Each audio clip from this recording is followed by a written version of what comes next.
Mukhang aalis yata ang pamilya ninyo para magbakasyon. Ang sasaya ng mga itsura nila. Sa isang salitang iyon mula sa aking kapitbahay, naintindihan ko ang lahat. Kalalabas ko lang mula sa lying-in clinic. Yakap-yakap ang aking sanggol na parang bagong silang nasisiw at umuwi sa sarili kong bahay. Pamilyar kong pinindot ang aming password sa pinto.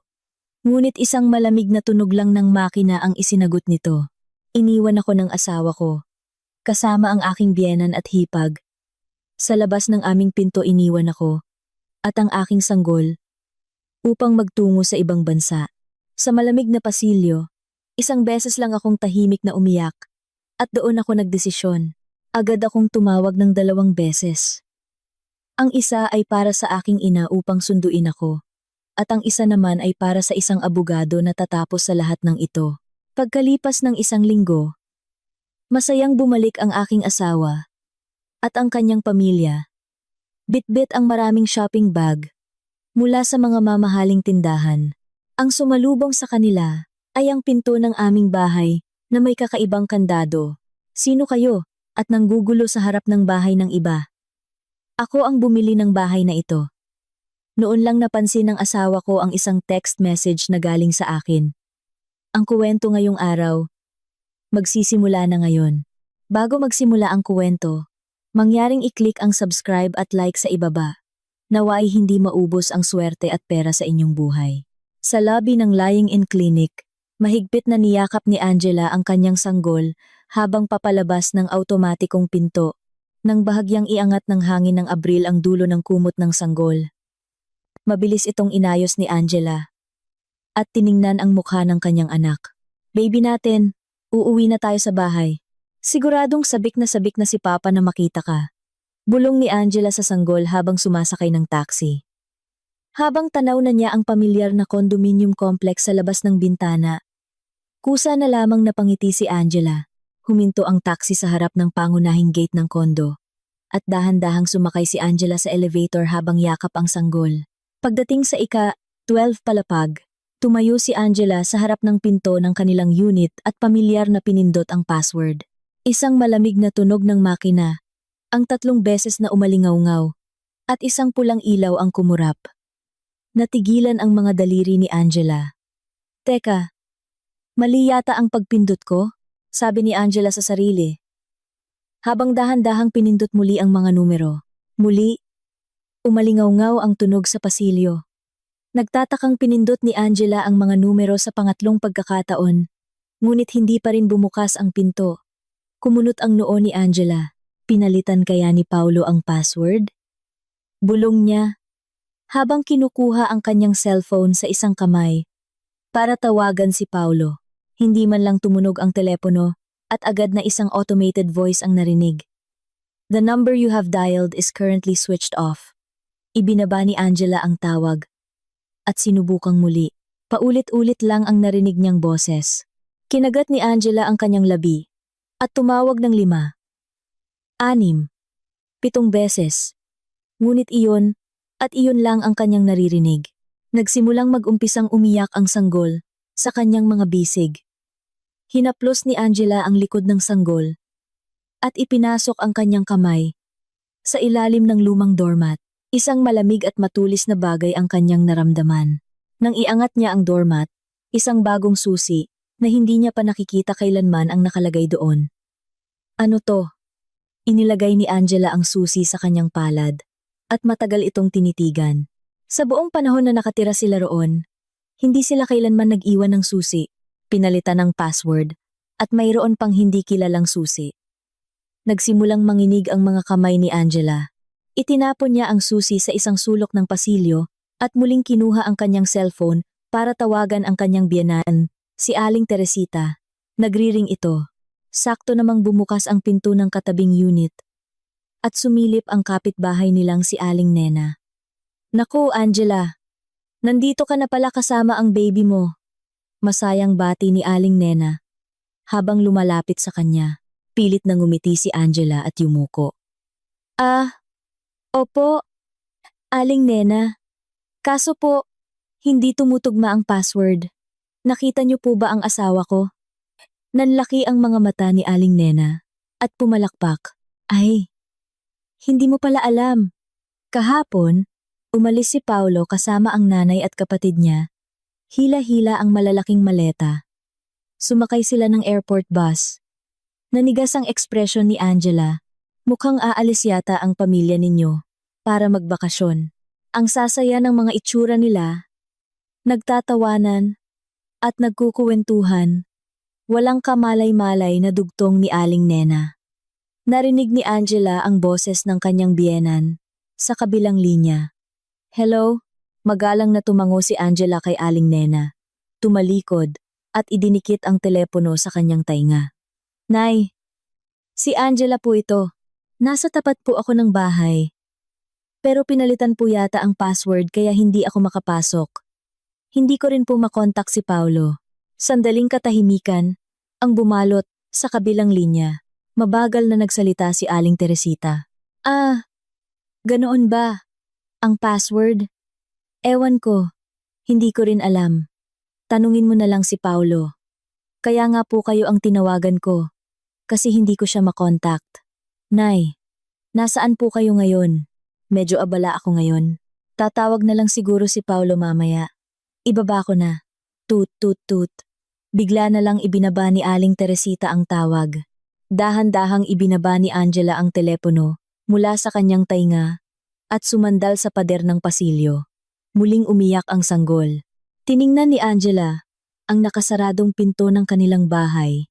Nang may blankong ekspresyon, ang pintong may pinalitang password, ang nakapatay na cellphone ng asawa, at ang pamilya ng kanyang biyenan na masayang umalis dala ang mga maleta. Unti-unting namasa ang mga mata ni Angela. Family trip na ako lang ang hindi kasama. Basag ang boses na sabi ni Angela. Ang ilaw sa pasilyo ay malamig na tumatama sa kanya. At sa kanyang sanggol, pinunasan ni Angela ang kanyang mga luha. Gamit ang manggas ng damit. At muling kinuha ang cellphone. Gamit ang nanginginig na mga daliri. Tinawagan niya ang kanyang ina. Ma, Angela, anak, bakit? Nakalabas ka na ba sa klinik? Ma, sunduin niyo po ako. Hindi po ako makapasok sa bahay. Ano?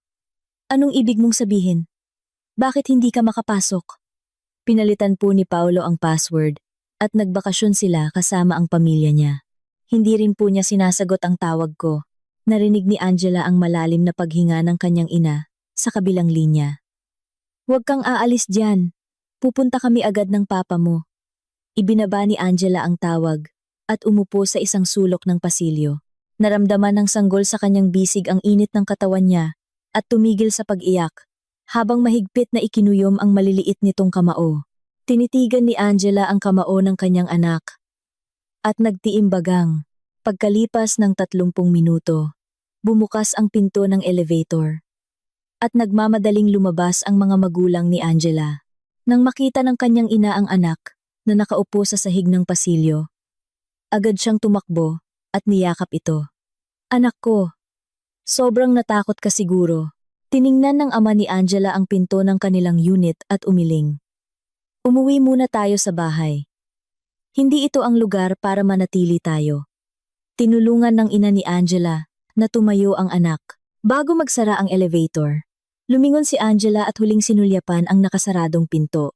Noong gabing iyon, sa maliit na kwarto sa bahay ng kanyang mga magulang, tinitingnan ni Angela ang screen ng kanyang cellphone habang nakahiga at natutulog na ang kanyang sanggol. Sa search bar, sunod-sunod na lumitaw ang mga salitang annulment, property division, child custody, at annulment lawyer. Malamig na kumislap ang mga mata ni Angela sa dilim. Sinesave niya ang numero ng isang law office at pinatay ang screen. Tanging ang mahinang paghinga ng kanyang natutulog na sanggol ang maririnig sa madilim na silid. Kinabukasan, maingat na kinausap ni Angela ang kanyang ama. Pa, pwede niyo po ba akong tulungan ngayon? Saan? Kailangan ko pong kunin ang mga gamit ko sa bahay. Tatawag po ako ng locksmith para buksan ang pinto. Ibinaba ng ama ni Angela ang kanyang mangkok ng kanin at tumango. Sige, pagkatapos nating kumain, umalis na tayo agad. Makalipas ang 1 oras, binuksan ng locksmith ang pinto, Pumasok si Angela sa loob ng bahay at lumingalinga. Sa ibabaw ng sofa sa sala, nakakalat ang mga bagong damit na may mga natanggal na tag. Sa mesa sa kusina, may isang memo mula kay Aling Teresita na may listahan ng mga bibilhin sa duty free at isang travel guidebook na nakabukas at nakatiwangwang. Dinampot ni Angela ang memo. Nakasulat sa magulong sulat kamay ni Aling Teresita, ang makeup para kay Cynthia. Sinturon para kay Paulo. Health supplements para sa akin. Kinuyom ni Angela ang papel. Pa, kukunin ko lang po ang mga dokumento ko. Mabilis lang po ako. Pumasok si Angela sa master bedroom at binuksan ang drawer. Kinuha niya isa-isa ang mga papeles, ang deed of donation na ginawa ng kanyang mga magulang nang bilhin nila ang bahay bago siya ikasal, ang titulo at isang sobre na naglalaman ng kanyang mga bankbook at signature stamp at inilagay sa kanyang bag. Inilagay niya ang mga damit at gamit ng sanggol sa isang malaking bag at huling nilibot ang bahay. Naghihintay ang kanyang ama sa may pinto. Pinagmamasdan ang mukha ng anak. Nakuha mo na ba lahat? Opo. Maikling sagot ni Angela at lumabas ng pinto nang hindi lumilingon. Noong hapong iyon, pumasok si Angela sa isang law office. Pagkatapos niyang sabihin ang kanyang pangalan sa receptionist, agad siyang dinala sa isang consultation room. Inilabas ni Angela ang sobre ng mga dokumento mula sa kanyang bag, inilatag sa mesa, at nagsimulang magsalita. Ang bahay na ito ay binili ng mga magulang ko para sa akin bago ako ikasal sa pangalan ko. Narito po ang deed of donation at lahat ng papeles. Ang titulo ay nasa pangalan ko lamang. Wala pong ni isang sentimo na ambag ang asawa ko. Tiningnan ng abogado ang mga dokumento isa-isa at tumango. Sapat na po ito. Ang ari-arian na natanggap bilang donasyon bago ang kasal ay pag-aari niyo po ng buo. Ngunit, kailangan po nating kumilos ng mabilis. Pumikit si Angela at muling dumilat. At nagsalita ng may determinasyon. Gawin niyo na po agad. Ibenta ko na rin po ang bahay. Gusto kong tapusin ang lahat bago sila bumalik. Sandaling tiningnan ng abogado ang mukha ni Angela bago kumuha ng panulat at nagsimulang magsulat. Sige po, simulan na natin ngayon din. Paglabas ni Angela sa consultation room, kinuha niya ang kanyang cellphone. Habang tinatawagan ang numero ng isang real estate agent, wala nang natitirang luha sa kanyang mga mata. Makalipas ang 2 araw, tumawag ang ahente. Ma'am Angela, may buyer na po. Kaya niyang bayaran ng cash agad. Pwede ko na po bang iproseso ang earnest money agreement? Opo. Gawin niyo na po agad. Ibinaba ni Angela ang tawag at nagtungo sa bangko. Isinara niya ang lahat ng kanyang savings at time deposit accounts at tinawagan ang kanyang stockbroker para i-convert ang lahat ng kanyang mutual funds at stocks sa cash. Inireport din niya bilang nawawala ang supplementary credit card na nakapangalan kay Paulo. Pagkatapos ayusin ang lahat, kumuha si Angela ng papeles para sa pagbabago ng address sa City Hall. Kinuha ni Angela ang kanyang cellphone at matagal na pinindot ang contact ni Paulo. Block. Ang numero ni Aling Teresita, pati na rin ang kay Cynthia, isa-isa niyang inilagay sa blacklist. Sa huli, nagpadala si Angela ng isang text message kay Paulo. Naibenta ko na ang bahay. Ipapadala ko ang annulment petition kapag nasettle na ang bayad. Huwag mo na akong hanapin. Pinindot ni Angela ang send button at isinilid ang cellphone sa kanyang bag. Pauwi sa bahay ng kanyang mga magulang. Ibinaba ni Angela ang kanyang bag at sinabi sa kanyang ina. Nakarga ang sanggol. Ma, pwede po ba akong tumira dito simula ngayon? Niyugyug ng ina ni Angela ang sanggol at tinitigan ang mata ng kanyang anak. Ano bang klaseng tanong yan? Siyempre, bahay mo rin to. Saan ka pa ba pupunta? Naghanda na ako ng pagkain, kaya pumasok ka na. Ibinaba ng ama ni Angela ang dyaryo sa sala at mahinahong nagsalita. Buti at umuwi ka. Yumuko si Angela at mariing kinagat ang kanyang labi. Bago pa tumulo ang luha mula sa kanyang baba, tumingala siya at tiningnan ang natutulog na mukha ng kanyang anak. Idinampi ni Angela ang kanyang labi sa pisngi ng sanggol at bumulong. Proprotektahan ka ni Mama. Nang bumukas ang automatikong pinto ng Enea arrival area, itinaas ni Paulo ang kanyang sunglasses sa noo at hinila ang malaking maleta. Sumunod sa kanya si Aling Teresita. Bitbit ang maraming shopping bag mula sa duty-free, habang ang hipag niyang si Cynthia ay kumukuha ng selfie gamit ang cellphone at humahagikik. Ah, ang sarap talaga mag-travel, di ba, ma? Sabi ni Paulo, habang nag-uunat at lumingon kay Aling Teresita. Oo naman. Ito ang pinakamaganda. Kapag pamilya ang magkakasama. Si Angela naman, sigurado akong nakapagpahinga ng husto sa klinik, kaya okay lang yan. Walang pakialam na sabi ni Aling Teresita habang ibinababa ang mga shopping bag. Sumingit si Cynthia nang hindi inaalis ang tingin sa cellphone. Kuya, kailangan kong ipakita sa fiancé ko ang bago kong bag, kaya bilisan na natin. Sige na, sige na. Mabilis lang tayo kung sasakay tayo ng airport bus. Sumakay ang tatlo sa bus at sumandal sa kanilang mga upuan. Ang mga ilaw ng gabi sa syudad ay tumatama sa bintana at si Aling Teresita ay nakangiting tinitingnan ang kanilang mga travel photos. Pagdating sa basement parking ng condominium, hinila ni Paulo ang maleta patungo sa kanyang parking slot. Biglang huminto si Paulo.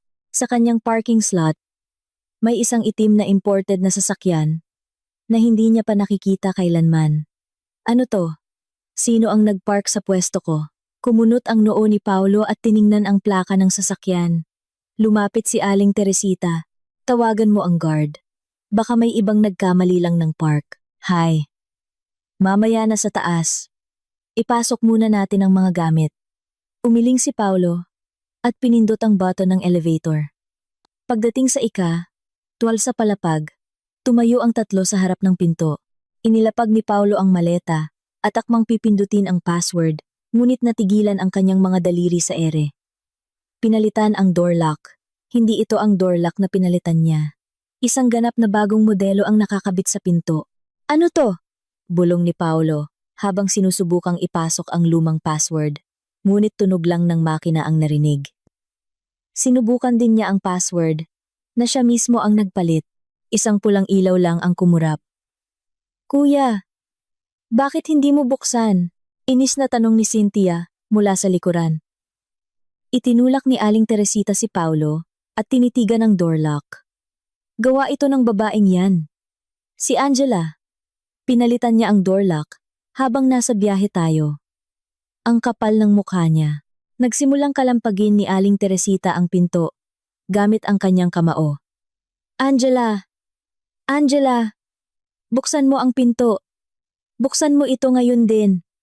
Umalingaw-ngaw ang sigaw ni Aling Teresita sa buong pasilyo. Tinakpan ni Cynthia ang kanyang mga tainga at umatras. Habang hinawakan ni Paulo ang braso ng ina. Ma, kumalma po muna kayo. Maririnig tayo ng mga kapitbahay. Anong kumalma? Kaninong bahay ba to? Para palitan niya ang pinto? Iwinaksi ni Aling Teresita ang kamay ni Paulo at muling kinalampag ang pinto. Biglang bumukas ang pinto mula sa loob. Isang estrangherong lalaki ang nakatayo roon.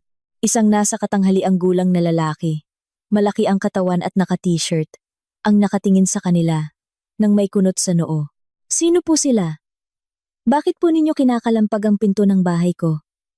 Tiningnan ni Aling Teresita ang lalaki mula ulo hanggang paa at sumigaw. Bahay mo? Bahay ito ng anak ko. Sino ka ba para manatili dito? Nag-krus ng braso ang lalaki. At itinuro ang gilid ng pinto. May bagong nameplate na nakakabit doon. Isang pangalan na hindi pa nakikita ni Aling Teresita. Ni Paulo. O ni Cynthia.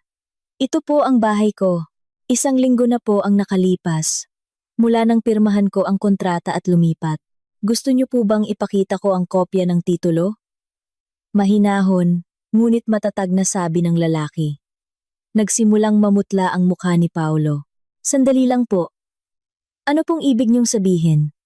Nakapangalan po sa akin ang apartment na ito. Hindi po. Walang problema sa mga dokumento. At legal po ang pagbebenta. Kung magpapatuloy po kayo sa ganito, tatawag po ako ng pulis para sa trespassing. Itinaas ng lalaki ang kanyang cellphone.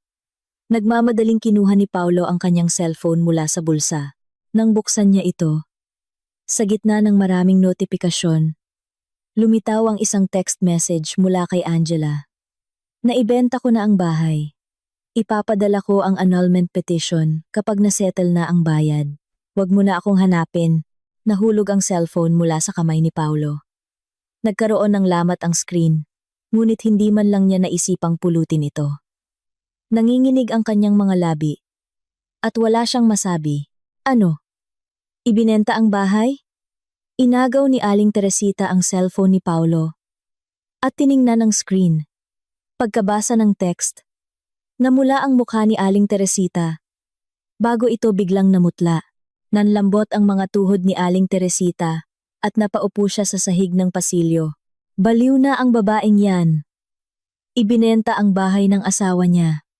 Tao pa ba yan? Nagsimulang humagulgol si Aling Teresita. Habang pinapalo ang sahig, tumingin si Cynthia sa kapatid at ina ng may takot sa mukha at umatras. Kuya, totoo ba to? Anong gagawin natin, kuya? Hindi sumagot si Paulo. Sumandal lang sa pader at dahan-dahang napaupo sa sahig. Narinig ng guwardiya ang gulo sa pasilyo at umakyat matapos maunawaan ang sitwasyon. Tumawag siya ng pulis at hindi nagtagal, 2 pulis ang dumating sa 12 palapag. Na-verify na po na hindi sila ang may-ari ng bahay, kaya kailangan nyo na pong umalis, matatag na sabi ng pulis kay Paulo. Niyakap ni Aling Teresita ang binti ng pulis at umiyak. Hindi po totoo yan. Bahay po ito ng anak ko. Lihim po itong ibinenta ng manugang ko. Magnanakaw siya. Ginang. Dahil nailipat na po ang pagmamay-ari sa titulo, wala po kaming magagawa. Kailangan niyo pong ayusin ang mga problemang sibil sa korte. Maingat na inalis ng pulis ang kamay ni Aling Teresita. Tumayo si Paulo nang may blankong tingin at hinawakan ang hawakan ng maleta. Puno ang maleta ng mga bagay na binili sa duty-free, ngunit wala ng bahay na mauuwian ang 3. Paglabas ng condominium complex, huminto ang 3 sa isang madilim na kalye kasama ang kanilang mga maleta. Ibinagsak ni Aling Teresita ang mga shopping bag sa sahig at sumigaw. Paulo, anong gagawin natin? Saan tayo pupunta? Cynthia, di ba may sarili kang kondo? Doon muna tayo. Sabi ni Paulo, habang lumingon kay Cynthia. Umatras si Cynthia at iwinasiwas ang mga kamay. Hindi pwede. Palaging nandoon ang fiancé ko. Anong sasabihin niya kung bigla na lang kayong darating ni Mama? Cynthia, sigaw ni Aling Teresita. Ngunit tumalikod si Cynthia at lalo pang umatras.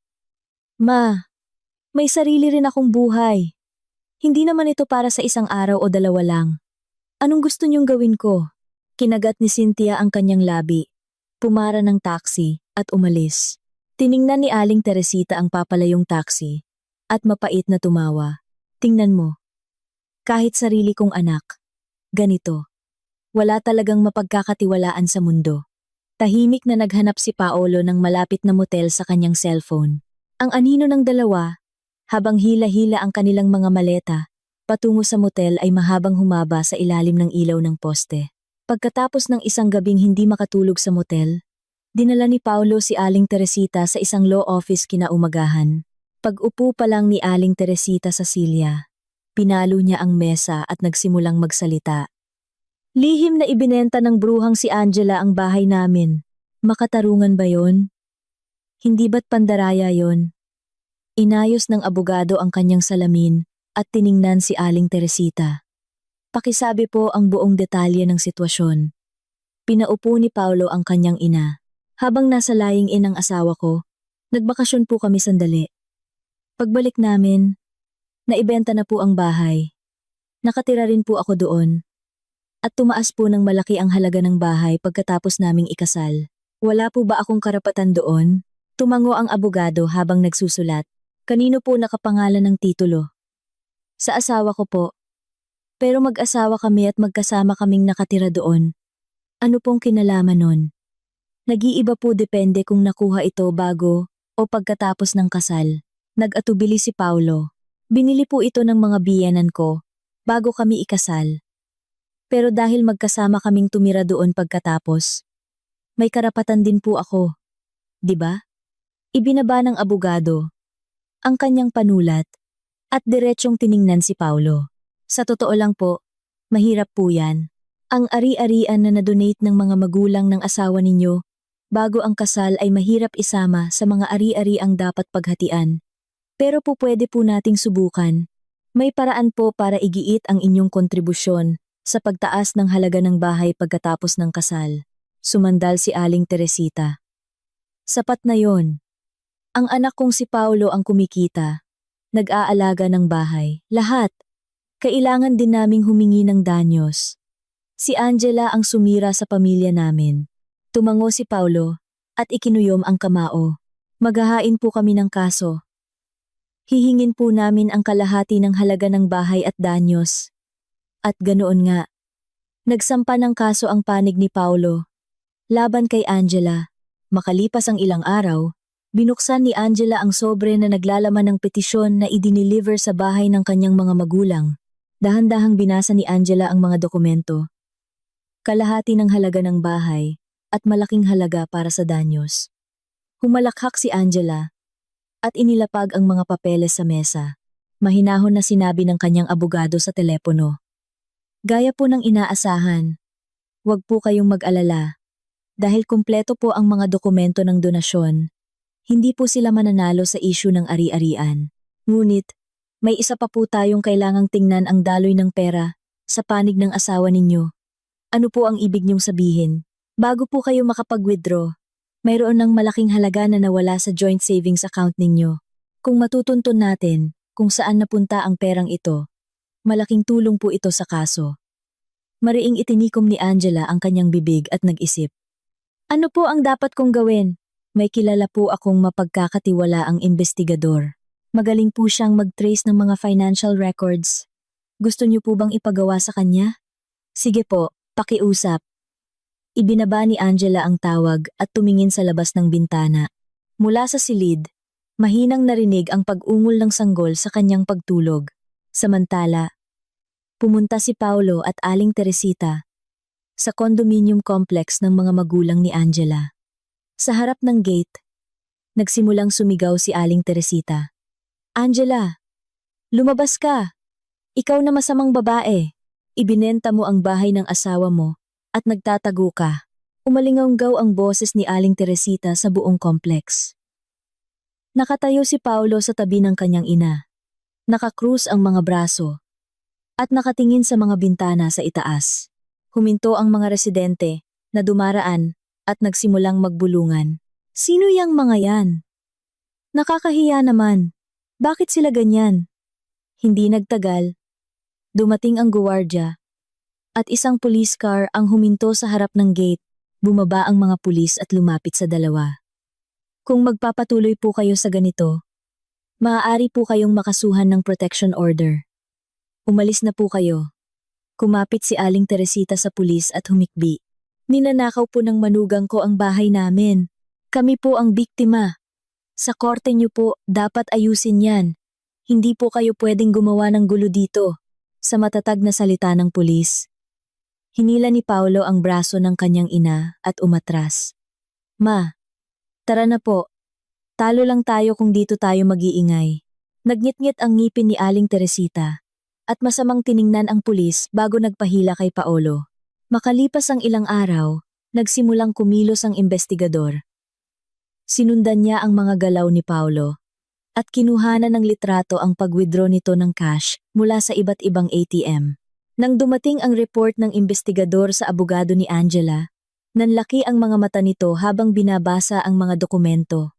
Ang perang nawala sa joint savings account ay napunta sa account ng hipag ni Angela, si Cynthia. Tumawag ang abogado kay Angela.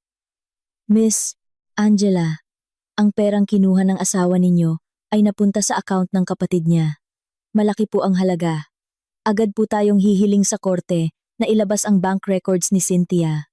Mahigpit na hinawakan ni Angela ang telepono at pumikit. Nalaman din po namin kung saan niya ginastos. Kamakailan lang po, bumili si Cynthia ng mamahaling imported na sasakyan at nagpa-renovate ng bagong bahay.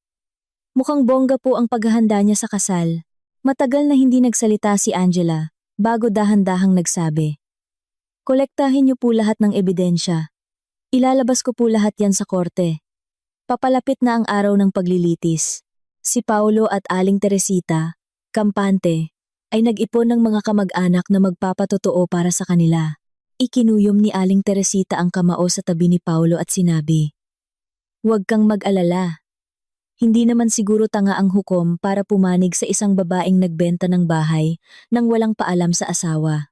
Tumango si Paulo at inayos ang kanyang kurbata. "Tama po kayo, ma. Tatapusin na natin to, ng sigurado."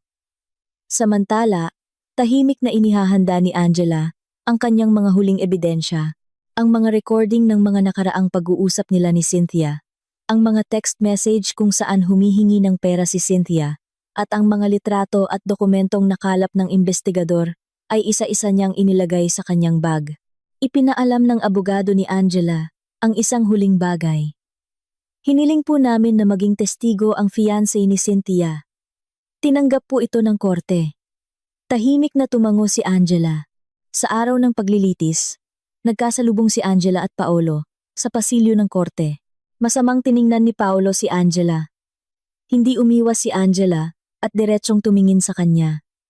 Nakita ni Aling Teresita si Angela at akmang lalapit ngunit pinigilan ng kanilang abogado.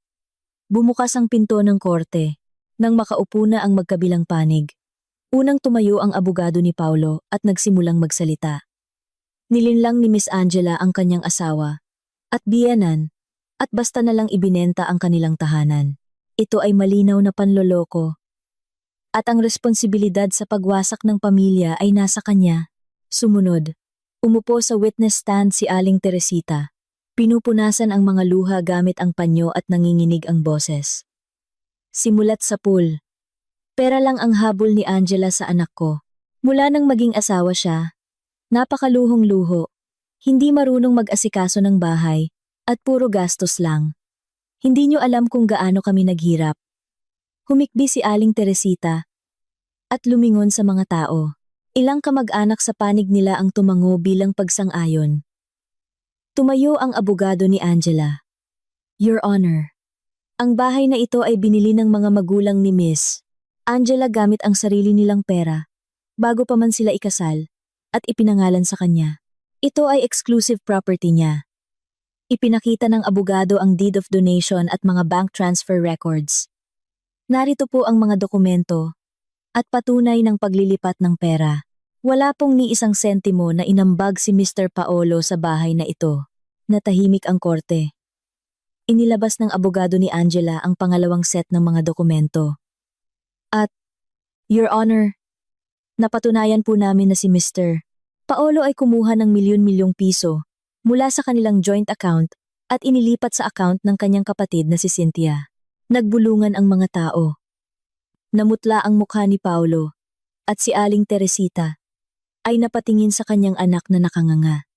Tumingin ang hukom kay Paolo. "Mr. Paolo, maaari mo bang ipaliwanag ang mga bank transfer na ito?" Tumayo si Paolo, pilit na pinapakalma ang sarili. Ngunit nauutal. "Iyon po ay, pinahiram ko lang po sa kapatid ko para sa negosyo niya. Ibabalik din po niya agad. Mayroon po ba kayong promissory note o anumang kasunduan sa pagbabayad?" Napakagatlabi lang si Paulo at hindi nakasagot. Naglabas ang abogado ni Angela ng ilang litrato bilang ebidensya. Ginamit po ni Miss Cynthia ang perang ito para bumili ng mamahaling imported na sasakyan at magpa-renovate ng bahay. Hindi po ito para sa negosyo, kundi para sa paghahanda sa kanyang kasal. Napunta ang tingin ng lahat sa nakaupong si Cynthia sa isang sulok. Yumuko si Cynthia at yumukyok. Sakto namang pumasok ang testigong ipinatawag ng panig ni Angela, ang fiancé ni Cynthia, si Ginoong Reyes. Bago umupo sa witness stand si Ginoong Reyes, nagkatinginan sila ni Cynthia. Tiningnan siya ni Cynthia nang may luhang mga mata at bahagyang umiling. Yumuko sandali si Ginoong Reyes. Nagtiimbagang at umupo sa witness stand. "Ginoong Reyes, ano po ang sinabi ni Miss Cynthia tungkol sa pinagmulan ng pera para sa kasal?" Tanong ng abogado ni Angela. Sinabi po niya na mana niya raw po iyon mula sa kanyang yumaong lola. Totoo po bang nakatanggap siya ng mana? Hindi po. Inalam ko po. Muling nagbulungan ang mga tao. Humarap si Ginoong Reyes kay Cynthia. Cynthia, nagsinungaling ka rin pala sa akin. Akala ko malinis ang perang iyon, kaya masaya tayong nagpaplano at nag-aayos ng bahay. Hindi ko kayang magsimula ng kasal. Sa ganitong paraan, tapusin na natin to. Biglang tumayo si Cynthia mula sa kanyang upuan at sumigaw. Nanlambot ang kanyang mga binti at bumagsak siya. At ang katabi niyang si Aling Teresita ay nadulas din mula sa upuan dahil sa gulat. Nagkagulo ang korte. Tumawag ang isang court officer sa 911 at hindi nagtagal, dumating ang mga paramedic at isinakay ang dalawa sa stretcher. Matapos kumalma ang sitwasyon, inayos ng hukom ang lahat at nagsalita ang hiling ng panig ni Mr. Paolo para sa paghahati ng ari-arian ay ibinabasura. Ang nasabing ari-arian ay kinikilala bilang sariling pag-aari ni Miss Angela na natanggap bilang donasyon bago ang kasal. Nagpatuloy ang hukom. Isinasaalang-alang din ang lihim na pagkuha ni Mr. Paolo ng pera mula sa joint account at ang halos pagpapalayas niya sa kanyang asawa, nakagagaling lang sa panganganak at sa kanilang bagong silang na sanggol. Dahil dito, tinatanggap ang hiling ni Miss Angela para sa annulment at inuutusan si Mr. Paolo na magbayad ng danyos. Napahawak si Paolo sa likod ng kanyang upuan at yumuko. Nakaupo si Angela sa tabi ng kanyang abogado. Hawak ang desisyon ng korte at nakapatong ang mga kamay sa kanyang kandungan. Ang kanyang mukha ay hindi nagpapakita ng tuwa o galit, kundi ng mahinahong ekspresyon ng isang taong nakatapos ng isang mahabang laban. Paglabas ng korte, tumingala si Angela sa langit. Hindi pa rin niya lubos na maramdaman ang panalo. Isang pakiramdam ng kawalan ang bumabagabag sa kanya. Makalipas ang ilang araw, tumawag ang abogado ni Angela para sabihin na nakatanggap siya ng notice of appeal mula kay Paolo.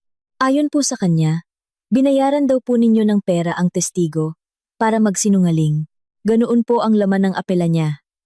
Hinigpitan ni Angela ang hawak sa telepono at pumikit. Walang katapusan. Imposible po ang argumento niya. Hindi po siya mananalo. Ngunit, may isa pa po akong sasabihin. Huminto sandali ang abogado bago maingat na nagpatuloy. Si Mr. Paolo po ay nagkakalat ng mga paninira tungkol sa inyo sa iba't ibang parte ng internet. Sinasabi niya na mukha kayong pera. Maghahanda po tayo ng hiwalay na kaso para dito. Ibinaba ni Angela ang tawag at pumasok sa silid kung saan natutulog ang kanyang sanggol. Humiga siya sa tabi nito at tumingin sa kisame. Kahit nanalo na, ang walang katapusang laban ay patuloy na pumipiga sa kanyang mga balikat at bawat gabi, binabangungot siya. May mga araw na hindi siya makangiti kahit na tinitingnan niya ang kanyang anak. Isang hapon, habang inaayos ni Angela ang mga damit ng sanggol, binuksan niya ang pinto ng bodega ng kanilang bahay. Sa gitna ng mga maalikabok na kahon, isang lumang leather na bag ang nakakuha ng kanyang pansin. Kinuha niya ito at binuksan. Mula sa loob, lumabas ang mga sketchbook at mga litrato ng kanyang mga gawa noong college. Napaupo si Angela sa sahig at isa-isang tiningnan ang mga pahina. Sa isang sulok ng isang sketch, nakita niya ang kanyang sariling sulat kamay. Angela Reyes, magiging isang mahusay na designer ka. Natigilan ang kanyang daliri sa mga salitang iyon. Tila bumalik ang kanyang matagal nang nakalimutang boses mula sa alikabok. Niyakap ni Angela ang sketchbook sa kanyang dibdib at matagal na nanatili sa pwesto. Kinabukasan, isinakay ni Angela ang kanyang sanggol sa stroller at umalis ng bahay. Naglakad-lakad siya ng walang tiyak na patutunguhan hanggang sa makita niya ang isang malaking banner sa harap ng SMX Convention Center. Nakasulat dito ang Philippine Baby Toddler Expo. Huminto si Angela at tiningnan ang banner at di sinasadyang nahawakan ang lumang sketchbook sa kanyang bag. Hindi niya alam kung bakit niya dinala ang sketchbook. Nakinuha niya sa bodega kahapon. Itinulak ni Angela ang stroller papasok sa expo. Sa malawak na exhibition hall, dose-dosenang mga booth ang nakahilera, at ang mga makukulay na gamit pambata ay kumikinang sa ilalim ng mga ilaw. Dahan-dahang nilibot ni Angela ang bawat booth. Hinawakan niya ang mga baby carrier, sinuri ang mga bote, at sinubukan ang mga gulong ng stroller. Bigla na lang, kinuha ng kanyang kamay ang sketchbook mula sa bag. Nang hanapin niya ang lapis, isang ballpen ang kanyang nakapasa tabi ng krayola ng kanyang anak. Umupo si Angela sa isang bench at binuksan ang sketchbook. Mabilis niyang isinulat ang mga kakulangan ng mga kasalukuyang produkto at nagsimulang gumuhit ng isang bagong disenyo para sa baby carrier. Habang abala sa pagdrawing, may marahang tumapik sa kanyang balikat. Ikaw ba si Angela? Tumingala si Angela. Isang matangkad at maayos na lalaki. Ang nakangiting nakatingin sa kanya. Ako si Leo. Magkasama tayo sa design club noon. Nanlaki ang mga mata ni Angela. Kuya Leo? Grabe, ilang taon na rin. Anong ginagawa mo rito?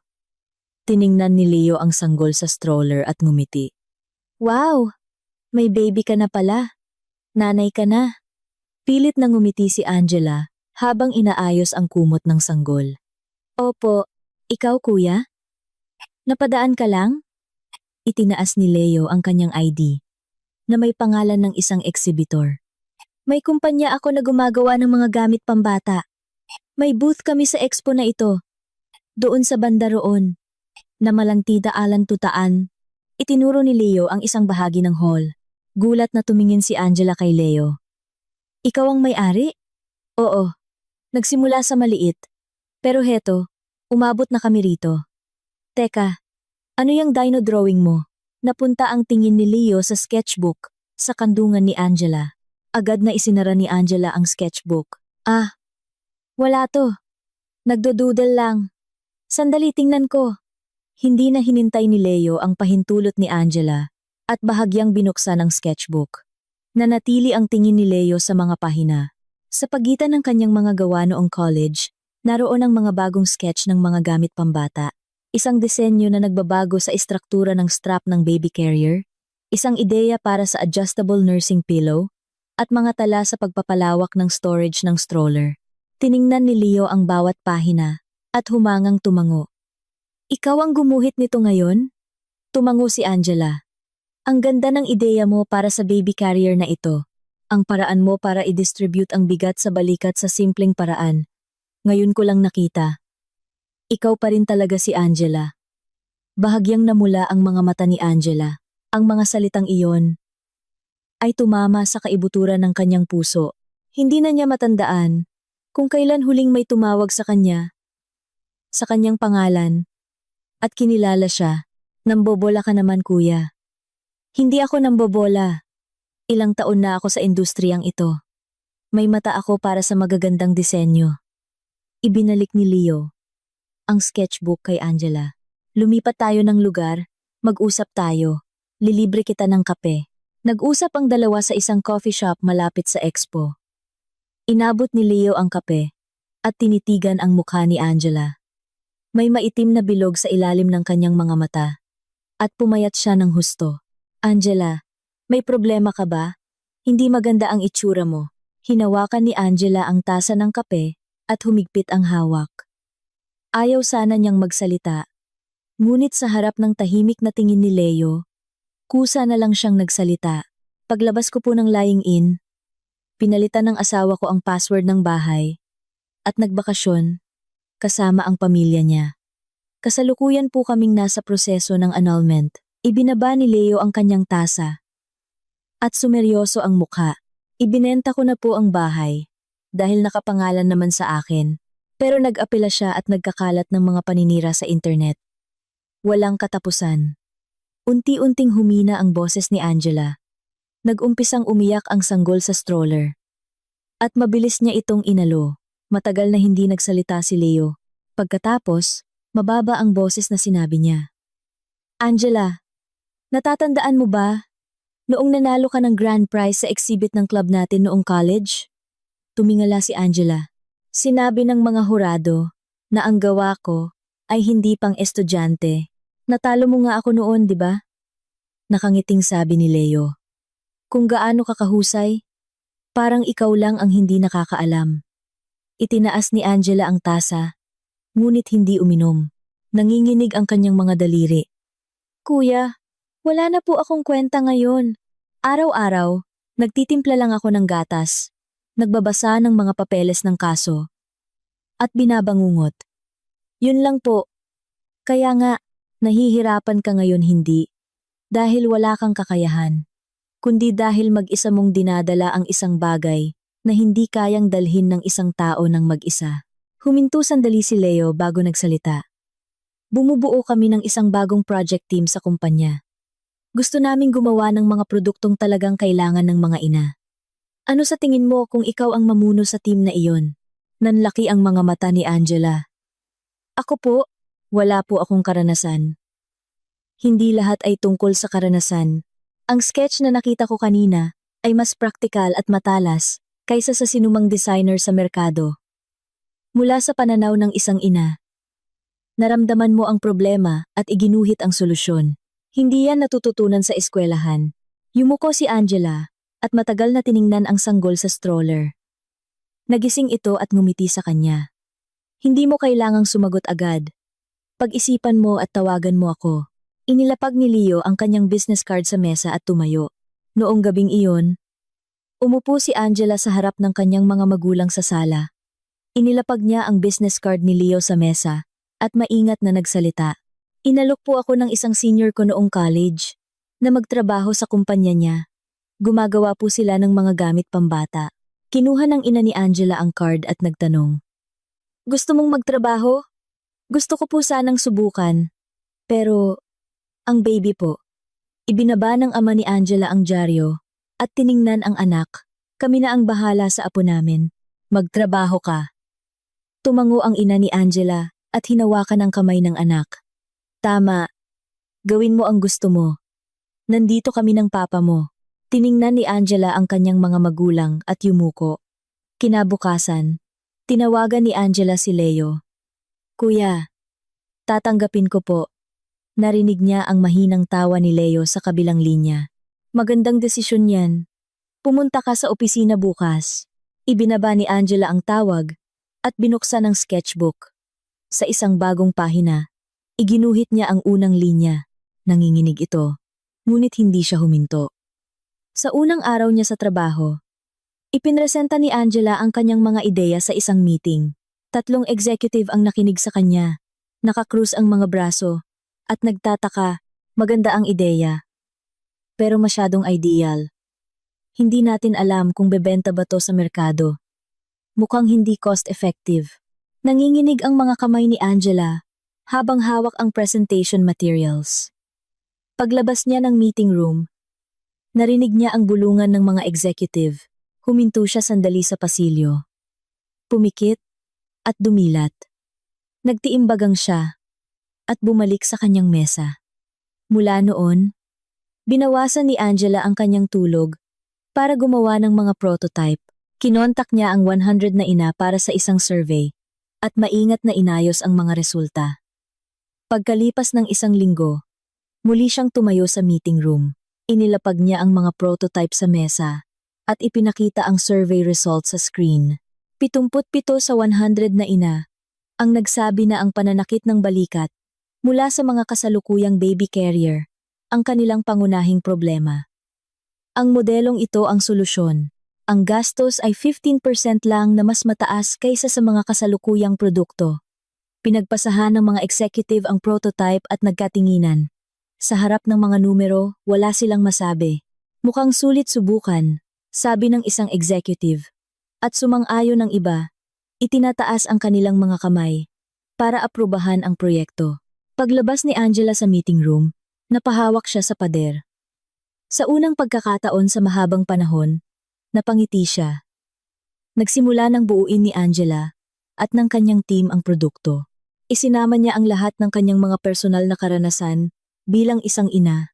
Sa mga gabing nag-overtime siya, dinadalhan siya ni Leo ng hapunan at tahimik na bumabalik sa kanyang opisina. Samantala, natalo rin si Paolo sa kanyang apela Ibinasura ng korte ang lahat ng kanyang mga argumento at pinanatili ang desisyon na magbayad siya ng danyos. Dahil sa lumalaking utang, nanghiram si Paulo sa iba't ibang tao, hanggang sa napilitan siyang umutang sa mga loan shark na may mataas na interes. Si Aling Teresita, sa gitna ng anak na babaeng hiwalay sa asawa at anak na lalaking baon sa utang, ay walang araw na payapa at sinisi ang lahat kay Angela. Unti-unting nakakabangon si Angela mula sa mga anino ng nakaraan. Bumabalik na ang kanyang mga ngiti at nagkakaroon na ng kumpiyansa ang kanyang boses. Isang gabi, natapos ng team ni Angela ang unang prototype. Sa isang internal evaluation, humanga ang mga executive. Pagkatapos ng evaluation, nilapitan ni Leo si Angela na naiwan sa meeting room. "Magaling ang ginawa mo, Angela," sabi ni Leo. Tumingala si Angela kay Leo. May mga luha sa kanyang mga mata, ngunit may ngiti sa kanyang labi. "Salamat, kuya. Salamat sa pagkakataon. Ikaw ang gumawa ng pagkakataon." Nakangiting sabi ni Leo. Sa labas ng bintana, kumikinang ang mga ilaw ng gabi ng Maynila. Lumipas ang 2 taon, nang ilunsad ang brand na Dear My Baby na pinamunuan ni Angela, bumagsak ang server ng kanilang online store dahil sa dami ng order. Naging viral ito sa mga ina, at naubos ang lahat ng produkto sa unang buwan pa lang. Sunod-sunod ang tawag mula sa mga international buyer. At sa loob ng 1 taon, nakapirma sila ng mga kontrata sa 10 bansa. Nagsimulang lumabas ang pangalan ni Angela sa mga dyaryo at TV. Maraming media outlet ang humiling ng interview sa kwento ng isang ina na dating walang trabaho na ngayon ay nagpabago sa industriya. Mahinahon na ikinuwento ni Angela ang kanyang karanasan sa harap ng kamera. "Bilang isang ina, may mga abala akong nararanasan araw-araw. Gusto kong ayusin yon, at inayos ko." Ang maikling pahayag na iyon ay umantig sa puso ng maraming ina. Papalapit na ang katapusan ng taon. Nakaupo si Angela sa harap ng entablado ng isang Grand Hotel ballroom, suot ang isang itim na bestida. Gaganapin ang Innovative Entrepreneur of the Year Awards. Ang mga upuan ay puno ng mga tao mula sa industriya, mga reporter, at mga kasamahan niya sa trabaho. Nakaupo si Leo sa ikatlong hanay, nakatingin sa entablado. Ang Innovative Entrepreneur of the Year Award ay para kay Miss Angela Reyes, Director ng Dear My Baby. Anunsyo ng host. At umugong ang palakpakan. Tumayo si Angela at umakyat sa entablado. Tinanggap niya ang tropeyo at tumayo sa harap ng mikropono. "Salamat po," sabi ni Angela. Huminga siya ng malalim. 2 taon na ang nakalipas. Wala akong kwenta. May isang araw na yakap-yakap ko ang aking sanggol at wala akong mapuntahan. Nagpapasalamat ako sa aking mga magulang na naniwala sa akin, kay Mr. Leo Cruz na nagbigay ng pagkakataon, at sa aking team na kasama kong nagpuyat. Nanginginig ang boses ni Angela. "Higit sa lahat, nagpapasalamat ako sa aking anak. Kung wala siya, wala rin ang produktong ito, at wala rin ako sa kinatatayuan ko ngayon." Muling umugong ang palakpakan. Pagbaba ni Angela sa entablado, dumiretso siya sa press conference. Isang reporter ang nagtaas ng kamay.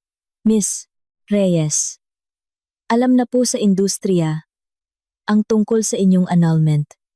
Ang naging dahilan po ba ng inyong tagumpay ay ang pagnanais na makapaghiganti sa inyong dating asawa?" Natahimik ang lahat. Siniko siya ng kanyang PR manager. Ngumiti si Angela at sinabing okay lang. "Ang naging dahilan po ng aking tagumpay ay ang tiwala ko sa aking anak at sa aking sarili. Wala po sa bokabularyo ko ang salitang paghihiganti." Muling umugong ang palakpakan. Pagkatapos ng lahat, lumabas si Angela sa pasilyo. Nakasandal si Leo sa isang haligi. "Magaling ka, Angela," sabi ni Leo. "Kuya, nandito ka pa pala? Siyempre, aalis ba ako nang hindi binabati ang bida ngayon?" Kinuha ni Leo ang susi ng kotse. "Kain tayo." Sa isang tahimik na lugar, dinala sila sa isang maliit na restaurant. "Para sa bida ngayon," sabi ni Leo. Nag-toast sila. Matagal na tiningnan ni Leo ang mukha ni Angela. "Angela, May sasabihin ako sa'yo. Ibinaba ni Leo ang kanyang baso. Mula pa noong unang araw mo sa kumpanya, gusto ko nang sabihin to. Pero parang hindi tamang panahon. Habang pinapanood kitang nahihirapan. At ang tanging nagagawa ko lang ay dalhan ka ng hapunan, lalo kitang nagugustuhan. Kapag nakikita kitang nagpupuyat, pero ngumingiti pa rin sa mga kasamahan mo. Kapag nanginginig ang mga kamay mo sa harap ng mga executive, pero hindi ka sumusuko. Kapag tinitingnan mo ang litrato ng anak mo at mag-isa kang napapangiti, sa mga pagkakataong iyon, nararamdaman ko na gusto kong protektahan ang taong ito. Napakuyom ang mga kamay ni Angela sa kanyang kandungan. Yumuko siya. Kuya, magulo pa po ang buhay ko. May kaso pa po ako. At may anak. At gusto mo po ako. Hindi ka magulo. Lahat ng pinagdaanan mo ang bumuo sa kung sino ka ngayon. Kasama na ang anak mo. Gusto kita. Kung sino ka ngayon. Namula ang mga mata ni Angela. Tumingala siya kay Leo. Isang mahiyain na ngiti ang sumilay sa kanyang labi. Hindi lang po pasasalamat ang nararamdaman ko para sa inyo. Pero dahil po sa sitwasyon ko, hindi ko po masabi. Inabot ni Leo ang kamay ni Angela. Sa ibabaw ng mesa. Hindi niya ito inalis. Kinabukasan. Isang weekend.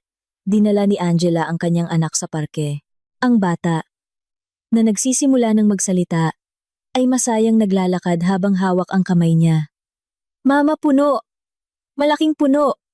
Oo anak, malaking puno. Puntahan natin. Umupo sila sa isang bench. Nang buksan ni Angela ang baon nilang pagkain, kumuha ang bata ng sushi roll at tumawa. Pinunasan ni Angela ang kanin sa pisngi nito. At nakitawa, sa parehong oras, ipinapalabas sa TV ang balita tungkol sa tagumpay ni Angela.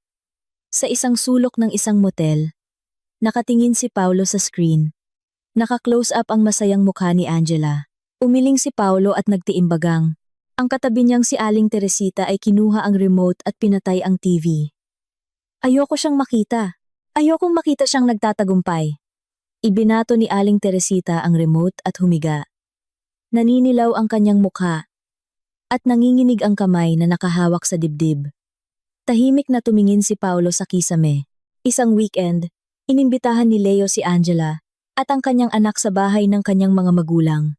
Nang buksan ng ina ni Leo ang pinto, bahagya itong kumunot nang makita ang bata.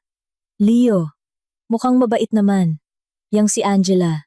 Pero, may anak na siya. Kaya mo ba? Ma, anak din siya ng taong mahal ko. Para sa akin, pamilya rin siya na gusto kong protektahan. Tinitigan ng ina ni Leo ang kanyang anak. Sa hapagkainan, magalang na bumati si Angela. Salamat po sa pag-imbita. Sana po ay maging maayos ang lahat.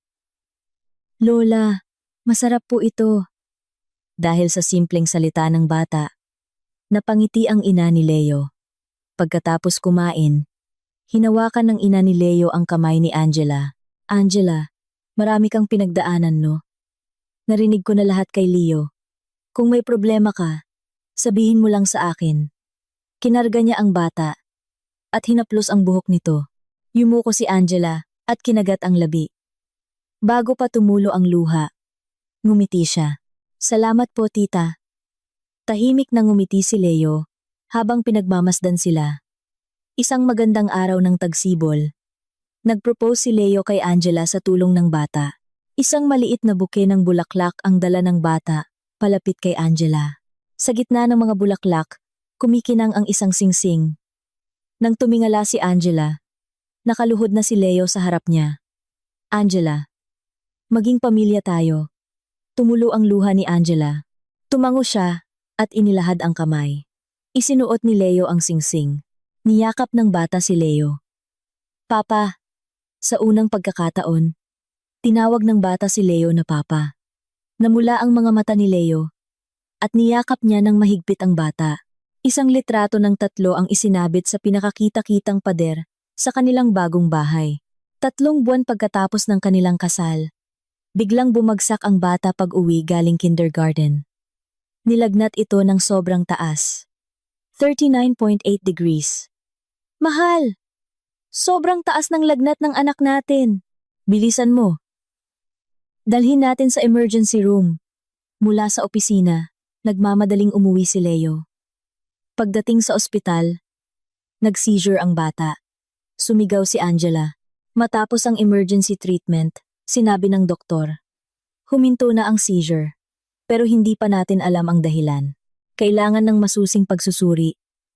Napahawak si Angela sa doktor. Okay lang po ba ang anak ko? Hindi sumagot ang doktor. Ilang araw ang lumipas bago lumabas ang resulta. Hindi natulog si Angela. Binabantayan ang anak. Nakipagpalitan si Leo. At sa umaga, tumatawag sa ibang ospital. Inilipat nila ang bata sa isang mas malaking ospital sa Maynila. Pagkatapos ng 10 araw, sinabi ng doktor, mayroon siyang isang napakabihirang sakit sa utak. Halos walang doktor sa bansa ang nakagawa ng ganitong operasyon. Walang salitang lumabas sa bibig ni Angela. Kung ooperahan po, gagaling po ba siya? Operasyon lang po ang paraan. Pero hindi po garantisado ang tagumpay. At malaki po ang gastos. Napaluhod si Angela. Itinayo siya ni Leo. Sabihin niyo po ang lahat ng paraan. Kahit sa ibang bansa pa, sa silid ng ospital, hinawakan ni Angela ang kamay ng natutulog na anak. Ililigtas ka ni Mama. Ano man ang mangyari.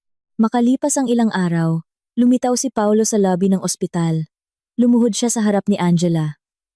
Angela, narinig ko ang nangyari. Patawarin mo ako. Pakiusap. Hayaan mo akong makita ang anak ko. Tiningnan siya ni Angela nang walang emosyon. Hindi ka niya ama. Umalis ka na. Angela, ama rin niya ako. Gusto kong tumulong sa gastos ng operasyon. Gagawin ko ang lahat.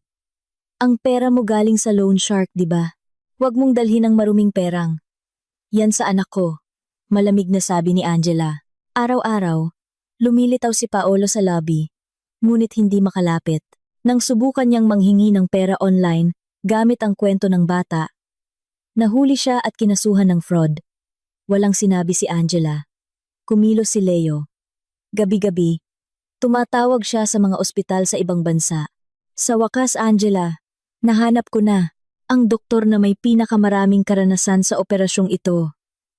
Pauwi na siya mula sa isang conference sa 1 linggo. 1 linggo? Tiningnan ni Angela ang anak. Kaya ba nating maghintay? Kailangan nating maghintay.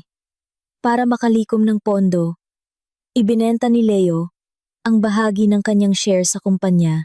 Ang mga kasamahan ni Angela at ang mga taong nakarinig sa kanyang mga talumpati ay kusang loob na nag-ambag. Hindi sumuko si Leo. Gabi-gabi, ipinapadala niya ang mga resulta ng pagsusuri ng bata sa doktor sa ibang bansa sa pamamagitan ng video call. Ang kasong ito ay halos kapareho ng aking pinag-aaralan. Susubukan kong baguhin ang aking schedule. 2 araw bago ang nakatakdang operasyon. Biglang tumunog ang alarm ng monitor. Nagising si Angela. Namumutla ang kanyang anak. Doktor! Doktor! Tumakbo ang mga nurse. Ma'am, sa labas lang po muna kayo.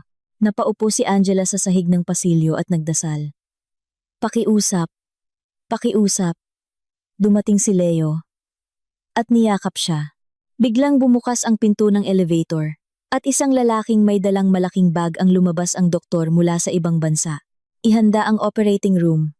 Magsisimula na tayo ngayon. Sinundan ni Angela ang kama ng kanyang anak. Sa harap ng pinto ng operating room, tiningnan niya ang maputlang mukha nito.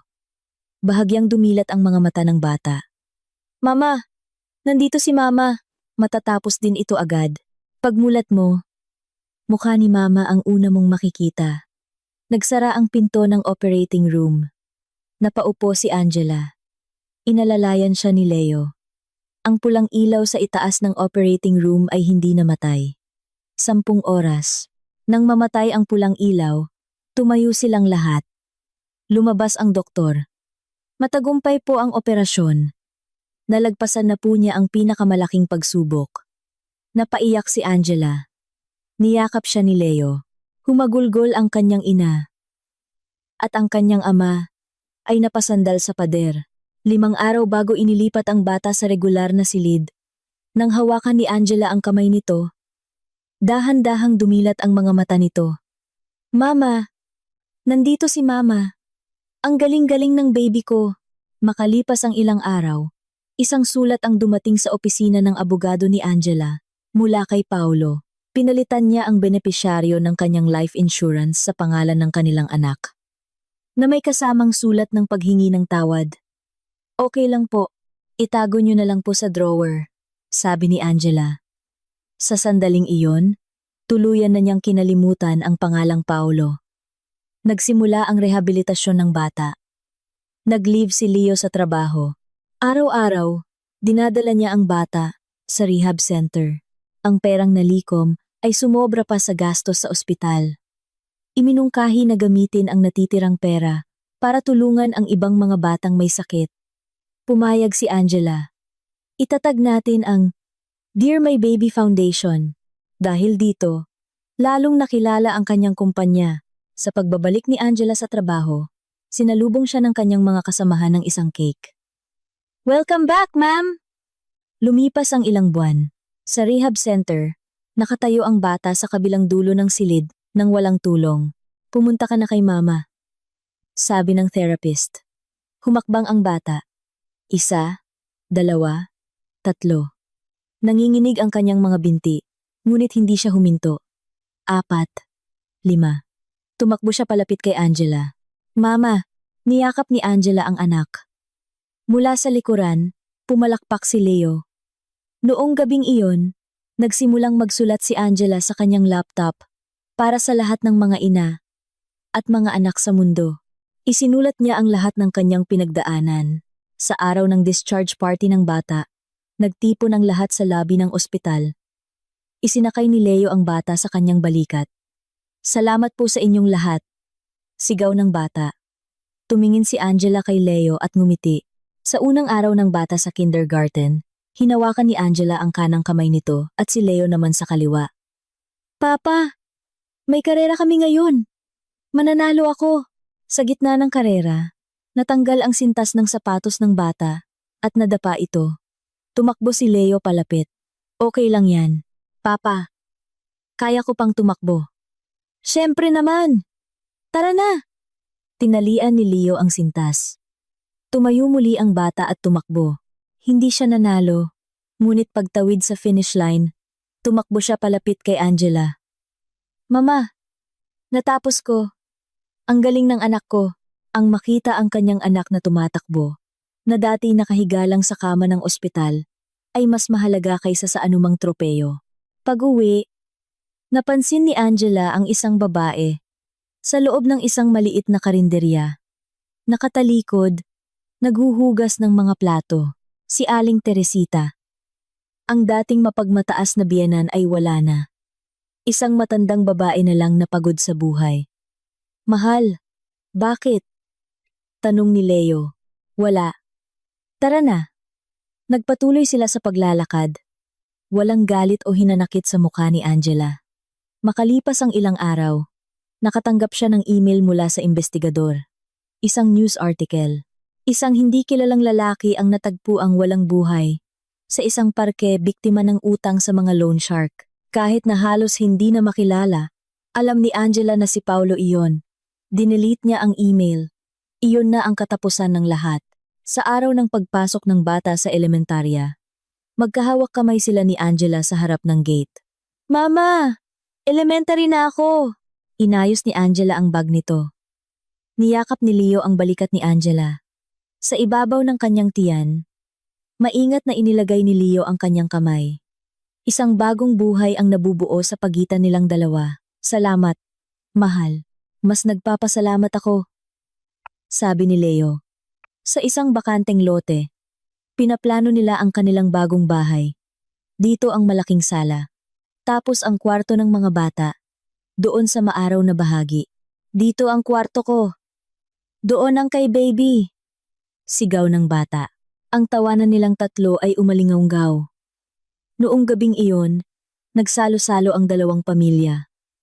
Ang saya sa hapagkainan ay hindi matatawaran. Lahat ng hinahanap ni Angela ay naroon na. sa harap niya. Pag-uwi, sinabi ni Angela, natapos ko na ang libro ko. Talaga? Lahat ng kikitain ay idodonate ko sa pagpapatayo ng ospital para sa mga bata. Ikaw pa rin talaga si Angela, sabi ni Leo. Sa harap, tinawag sila ng bata. Mama! Papa! Bilis! Tumakbo sila palapit. Ang kanilang mga anino ay naging isa sa ilalim ng ilaw ng poste. Sa pader ng kanilang sala, nakasabit ang isang masayang family picture at sa tabi nito, may isang bakanting espasyo para sa isang bagong litrato na malapit nang dumating. Si Angela, noong araw na iyon sa harap ng kanilang bahay, ay ang pinakamalungkot na tao sa mundo. Ngunit hindi siya nanatiling umiiyak. Tumayo siya at lumakad. Ang isinukli niya sa mga taong nag-abandona sa kanya ay hindi paghihiganti. Binuo niya muli ang kanyang sarili at ang kanyang sariling pamilya. Ang tunay na paghihiganti ay hindi ang pagsira sa iba, kundi ang pagiging masaya. Iyon mismo ang ipinakita ni Angela. Samantala, ang asawa at biyena na nag-iwan sa kanya at sa kanyang sanggol ay nahulog sa sarili nilang hukay. Kung sino man sa inyo ang nakikinig ngayon na dumaranas ng hirap, okay lang.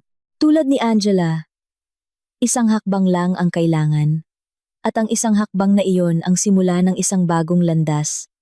Salamat sa pakikinig. Kung nagustuhan ninyo ang kwento, mangyaring mag-iwan ng komento at mag-subscribe